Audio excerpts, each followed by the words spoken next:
Yeah, sure.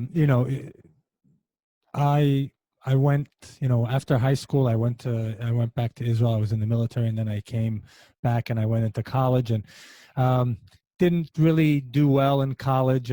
Just didn't sit with me. So I went out and I traveled the world for many years, and then I realized, in the army they teach you, or the concept is follow me, right? The commanders always know where to go. They know where the landmines are. They know where the pitfalls are, and they guide you.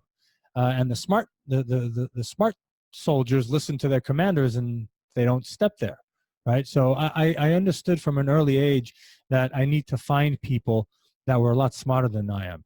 I'm not the smartest tool in the shed, right? And I understand that, and I understand the fact that I can surround myself with smarter people and use their knowledge to benefit the entire team. So I did. When I was 27 years old, I left the country and I came back about 10 years ago. And I didn't move back to New York. I ended up in Florida. And I needed to know who is in the game, who's playing, what's going on. And I started researching, and I started, looking to see who is very successful in what I want to do. Because it's very important to find somebody who has what you want. You do what they did and you'll get what they got. It's simple math, right? So I went out and I started looking, and I found a gentleman by the name of David Lindahl doing multifamily apartment complexes, teaching. And I met, and I went and I met with other, so-called gurus and people teaching and so forth. And a lot of them were teaching, but weren't really doing it. Their tactics were all screwed up, and it just didn't work.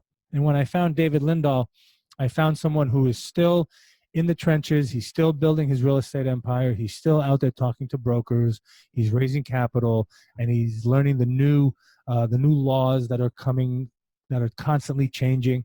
So I found someone who's actually doing it and was able to teach. And I went and I engulfed myself in his education course.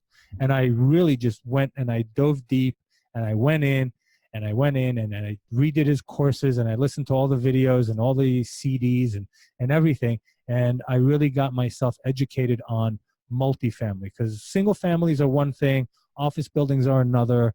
I also own a hotel. I own a marina with a resort attached to it. So you really have to know the different asset classes, and understand the underwriting, understand how to market them, how to generate income, how to cut expenses, and so forth, because each asset has its own different nuances and intricacies. So yeah, so I studied a long time with Dave, and it's very important to have a good mentor on your side, a good coach that is still doing it. And is looking out for your best interest. There's a lot of people out there looking for their own interest, right? Let me just see how many clients I can get, and if they don't make money, that's their loss, right? That's kind of the mentality I was with when I was working on Wall Street when I was in New York in my 20s. It didn't matter. The sense, the vibe in the office was, it doesn't matter if our clients make money, because when we buy, we sell, we as brokers make money. And I didn't jive with that kind of philosophy, and I still don't jive with that philosophy. For me, it's all about my investors. It's all about my clients. It's all about the people that I serve. It's about them. So yeah, definitely get a mentor. It's important because it cuts the learning curve probably in half, I would say, right? And for the amount of money that you're spending getting a mentor, you're probably saving 10 times that from making mistakes, right? Because they can say, hey, don't do that. That's you could lose a lot of money there. Or if you didn't have the mentor, you might spend that money, lose that money, and now you lost that money, and now you're going to get a mentor. So it's, why not just get the mentor in the beginning, save a couple of dollars?